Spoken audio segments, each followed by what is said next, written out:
Hey guys, so welcome back to the series. Today we are in day 101 and in chapters 17 of Judges.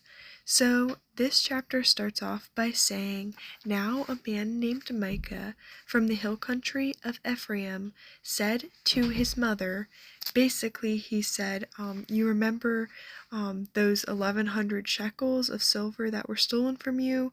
Yeah, I have them. And then his mother said to him, "The Lord bless you, my son," and then said, "I solemnly consecrate my silver to the Lord. For my son to make an image overlaid with silver, I will give it back to you." So after he returned the silver to his mother, she took the 200 shekels of silver and gave them to a silversmith, who used them to make the idol, and it was put in Micah's house. And so then a young Levite of Bethlehem in Judah, who had been living with the clan of Judah, left their town that he was living in search to another place to stay. And Micah found him and basically was like, "Would you come and be my personal priest, because you are a Levite?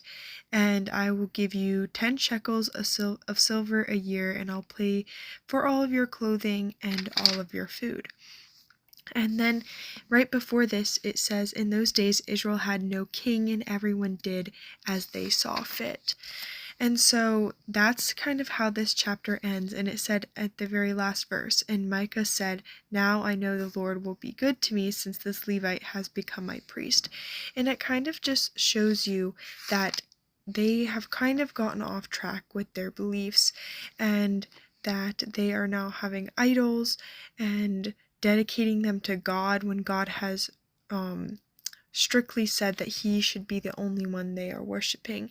And they have stepped off the right path in made a fake version of God for themselves, that's not really who God is, that God wanted them to worship him and him alone, yet in their hearts they have now made up silly rules and been like, "Oh yeah, I'm gonna have idols now in God's name," and all of these things. So it just reminds me that sometimes we have to refocus our lives and make sure that we're not just doing random things in God's name, but that it's truly what God has told us to do, and we're living for him truly. So that was today's chapter. I hope you guys have a great night. Bye.